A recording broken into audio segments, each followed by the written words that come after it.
Provérbios capítulo 14, versículo 18. Os simples herdam a estultícia, mas os prudentes se coroam de conhecimento. Os maus inclinam-se perante a face dos bons, e os perversos junto às portas do justo. O pobre é odiado até do vizinho, mas o rico tem muitos amigos. O que despreza o seu vizinho peca, mas o que se compadece dos pobres é feliz. Acaso não erram os que maquinam o mal? Mas amor e fidelidade haverá para os que planejam o bem.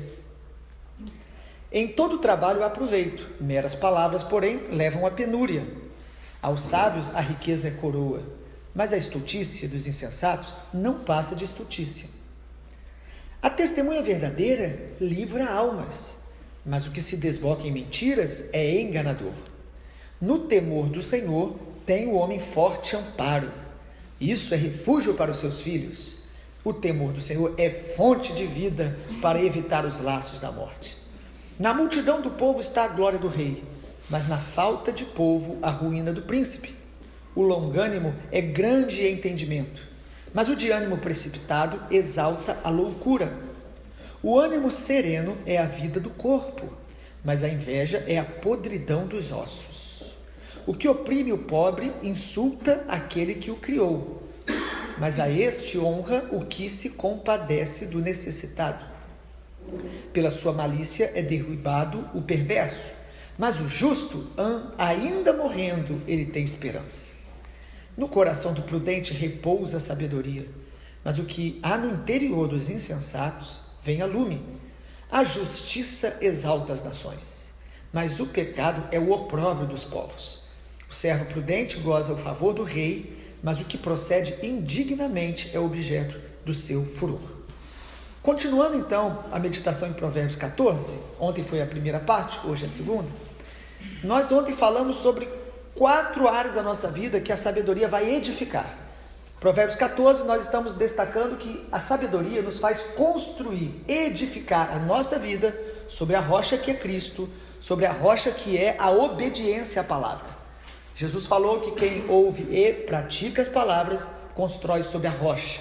A tempestade vai vir? Certamente, mas a casa vai permanecer de pé. E aqueles que escutam a palavra, até entendem, até podem ensinar, mas não praticam, vai construir também. Uma casa sobre a areia, sem fundamentos, sem alicerce, e a tempestade vai vir e vai derrubar. Não é uma possibilidade, é uma realidade, vai ocorrer. Quando você vê alguém que se afasta do caminho do Senhor, larga tudo, é porque estava construindo sobre areia, independente. A razão pode ser decepção, frustração, ferida ou pecado. Tudo que nos faz largar o caminho de Deus e largar Jesus é porque a nossa casa não estava na rocha, porque a tempestade não derruba a casa. O que derruba a nossa casa é a falta de um alicerce firme em Jesus.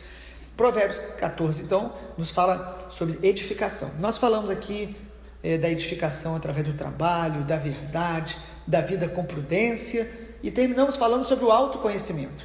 Quanto mais eu tenho sabedoria de Deus, eu não vou procurar conhecer e entender todo mundo, mas eu vou me autoconhecer, eu vou examinar o meu coração, Deus vai trazer luz.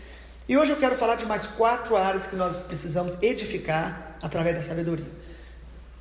Quinta área, então, que Provérbios 14 nos mostra, a sabedoria me faz edificar uma vida que se desvia do mal. Edificar uma vida que se desvia do mal. Versículo 16 fala, o sábio é cauteloso e ele se desvia do mal. Irmãos, na nossa vida diária, o mal vai aparecer de várias maneiras. Às vezes uma armadilha, às vezes um laço, às vezes uma tentação muito clara. Quanto mais eu decidir andar na sabedoria de Deus, eu vou me afastar do mal. Me afastar às vezes de conversas malignas, de comentários maliciosos. Eu vou me afastar do mal em todas as suas formas. O apóstolo Paulo nos ensina dizendo que nós devemos fugir da aparência do mal. Às vezes é algo que nem é mal, porque você não está fazendo algo literalmente mal, você até está com o coração sincero, mas é a aparência do mal. A Bíblia nos ensina a fugir, a evitar, a não dar margem nem para a nossa carne, nem para o inimigo, e nem para que as pessoas, às vezes, observando alguma algum comportamento suspeito, venham a difamar o nome do Senhor. Então o sábio, ele constrói uma vida sempre se desviando do mal. Ele procura fazer a vontade de Deus. Em quinto lugar, a sabedoria me faz edificar uma vida cheia de compaixão. Compaixão, em sexto lugar, exato. Sexto lugar, uma vida cheia de compaixão. Olha o versículo 21. O que despreza o seu vizinho, ele peca. O que se compadece dos pobres é feliz. É interessante que o versículo 20 fala que o pobre é odiado e o rico tem muitos amigos. A Bíblia simplesmente está relatando uma verdade. Pessoas interesseiras, pessoas que só se aproximam com algum interesse próprio. Às vezes não só de dinheiro, mas às vezes de reconhecimento, ou às vezes até para poder alimentar o seu próprio ego, dizendo que é amigo de algumas pessoas famosas. A Bíblia diz, irmãos, que o sábio, ele vai ter compaixão, ele vai ser alguém que se relaciona com as pessoas para abençoar. Ele tem compaixão do pobre, ele se compadece dos mais necessitados, seja espiritualmente, emocionalmente.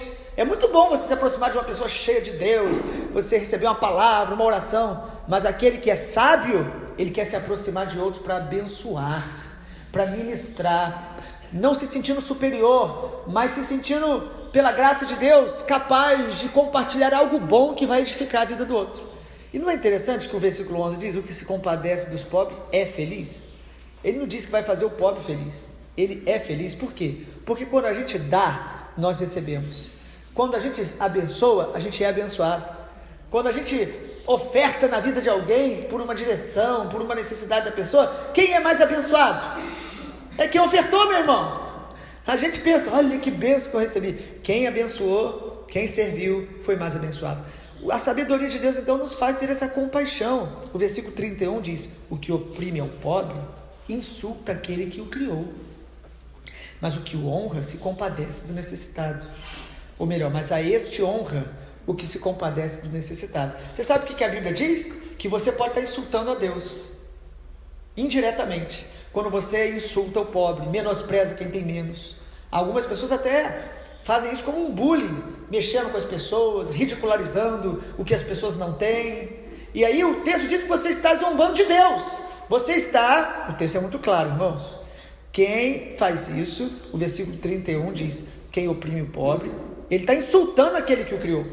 E isso serve para aqueles que administram, que governam a nação, que quando eles estão explorando o pobre, eles não estão sendo solidários com aqueles mais necessitados, eles estão zombando de Deus.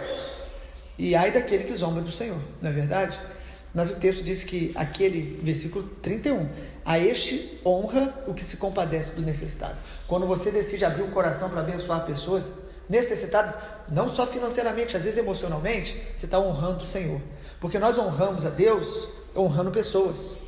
Nós honramos a Deus amando pessoas. Deus decidiu ser amado através de pessoas. Jesus nos ensinou em Mateus capítulo 24, que no dia do juízo, ele vai chegar para alguns e vai dizer, eu tive fome, você não me deu de comer. Tive sede, você não me deu de beber. E as pessoas vão perguntar a ele, quando? Quando você não fez aos pequeninos. E é interessante que ele vai falar para outros, vocês, eu tive fome, vocês me deram de comer. Eu tive sede, vocês me deram de beber. E esses também vão perguntar para Jesus, quando? Ele, quando vocês fizeram um desses pequeninos. É maravilhoso saber que nós podemos servir e honrar a Jesus, às vezes sem perceber, honrando e servindo o irmão, abençoando as pessoas. Sabedoria de Deus nos faz edificar uma vida assim. Inclusive, isso nos faz ter um coração que planeja sempre o bem. O versículo que diz isso aí, do versículo 22, fala assim, acaso não erram os que maquinam o mal? Mas o amor e fidelidade haverá para os que planejam o bem. Sabedoria de Deus, amado, nos faz fazer planos para o bem, não para prejudicar, não para se dar bem, não para se sobressair, mas é planejar o bem para as pessoas, o bem para os mais necessitados, fazer plano de abençoar mais gente, amém, irmãos? De abençoar mais.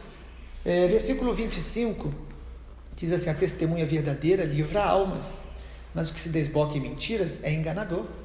Fazer o bem até de se falar a verdade, mesmo que em algum momento pessoas se incomodem, mas aquele que é verdadeiro, ele vai livrar almas. Querendo ou não, a verdade sempre vai trazer livramentos, bênção e edificação. Mas o que desboca em mentiras é enganador. E está fazendo mal e está desonrando a Deus. Sabedoria para planejar, viver uma vida assim, né? Que a palavra que aparece muito em Provérbios é a palavra justiça. Versículo 34. A justiça exalta as nações, mas o pecado é o opróbrio dos povos. Uma nação justa, a gente admira, a gente respeita, né? Às vezes a gente fala de algumas nações hoje e a gente fala, poxa, aquela nação ela é tão ética, tão justa, tem uma moral elevada. O texto está falando isso, que a justiça, ela exalta as nações, mas o pecado é o opróbrio dos povos. Você saber, por exemplo, que tantas nações conhecidas pela imoralidade, pela idolatria, a nossa nação conhecida hoje pela corrupção. Isso é muito triste, mas isso é um chamado para cada um de nós lembrar: eu quero edificar minha vida na sabedoria de Deus, que me leva a ser justo, a praticar atos de justiça, para ajudar pessoas, para ser coerente com a verdade de Deus. Em sétimo lugar, mais duas coisas: a sabedoria me faz edificar uma vida com temor. Irmãos, o temor de Deus talvez seja a palavra-chave de todos os provérbios.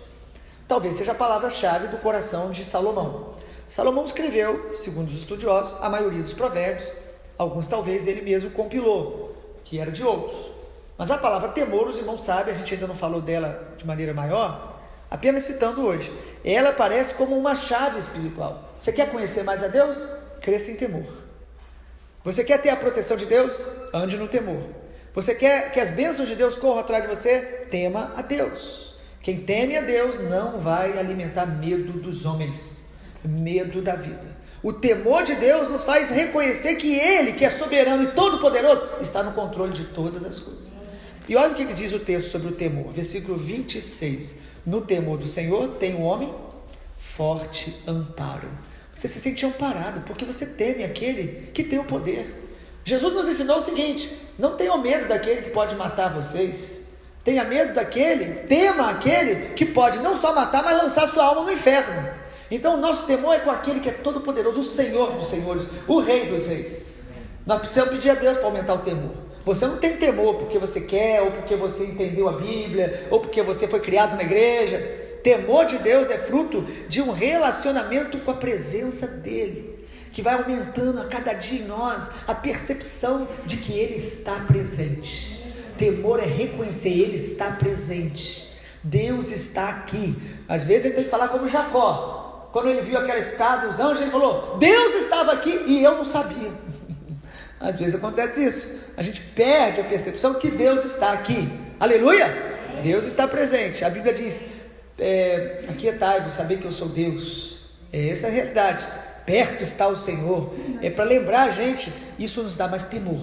Deus está presente, Deus é real. Por que as pessoas tentam negar a realidade de Deus, a proximidade de Deus? Não só ateu, mas também os agnósticos, que acreditam que Deus, ele até existe, mas não há possibilidade de você reconhecê-lo ou se comunicar com ele. As pessoas tentam negar a Deus porque, se você reconhece a Deus, você tem que ter temor. Você tem que ter temor de um Deus que é presente, que está vendo todas as coisas e que vai um dia julgar toda a terra. Amado, o temor de Deus nos livra do pecado. A Bíblia diz isso. O temor de Deus nos faz receber revelação de quem Deus é. Salmo 25, né? A intimidade do Senhor é para quem? Para quem? Os que o temem, aos quais Ele vai revelar a sua aliança. Quanto mais temor, mais revelação de quem Deus é. Como falta isso hoje? E olha, você pode dizer: não, mas eu conheço muita gente hoje que estão nas igrejas, que as igrejas estão cheias e pregando. Aonde talvez haja mais falta de temor, seja em muitas igrejas. Porque mesmo conhecendo a palavra, mesmo estudando e às vezes pregando, não praticam a palavra. Isso é falta de temor. Isso é incredulidade no coração. Eles mentem para si mesmos, dizendo: Deus não vê, Deus não vai julgar isso. Lembra de Efésios, quando a Bíblia diz lá o quê? Ou melhor, é Gálatas capítulo 5 e 6, falando do fruto do Espírito. O Senhor nos diz assim: de Deus não se zomba. Aquilo que o homem plantar, ele colherá. Então, quando a gente planta algo e espera que não vai colher, nós estamos zombando de Deus. Precisamos pedir a Deus: Senhor, eu quero edificar uma vida no temor do Senhor. Versículo 27, o temor do Senhor é fonte de vida, para evitar os laços de morte. Você quer ter uma vida debaixo da fonte de Deus, a fonte da vida? Temor do Senhor. E em último lugar, A oitava área da nossa vida que nós precisamos edificar com a sabedoria de Deus, que a sabedoria de Deus edifica, é um coração paciente, um coração longânimo. Versículo 29 diz: o longânimo é grande em entendimento, mas o de ânimo precipitado exalta a loucura. Você é uma pessoa paciente? Talvez você seja uma pessoa devagar, é diferente. Talvez você seja uma pessoa calma, é diferente. A paciência que a Bíblia ensina é fruto do Espírito. Tem gente que precisa acelerar um pouco, está demorando a fazer o que Deus está mandando. Não é porque ele é paciente, é porque ele está procrastinando. Ele está demorando a fazer o que Deus está mandando. Paciência, longanimidade é fruto do Espírito. É uma convicção que o Espírito Santo te dá de que ele está no controle e que você não deve dar passos precipitados, falar, reagir ou alimentar aquela ansiedade diária. A ansiedade não combina com o discípulo de Jesus. Ela pode vir, vai vir, mas nós não podemos andar ansiosos. Jesus nos ensinou a entregar a ansiedade todos os dias. Então, a paciência, amado, nós precisamos construir uma vida com mais qualidade. Versículo 30 diz: o ânimo sereno é a vida do corpo, mas a inveja é podridão dos ossos. O ânimo sereno, a paciência, vai trazendo saúde, vida para o corpo. As pessoas hoje estão adoecendo mais emocionalmente, às vezes, do que fisicamente. Muitas pessoas com doenças psíquicas, porque alimentam uma vida ansiosa, estressada, uma correria, uma competição de quem sabe mais, de quem acessa mais, de quem lê mais as redes sociais. Isso vai sobrecarregando a nossa vida. É a mesma estratégia que Faraó usou para enfraquecer e oprimir Israel.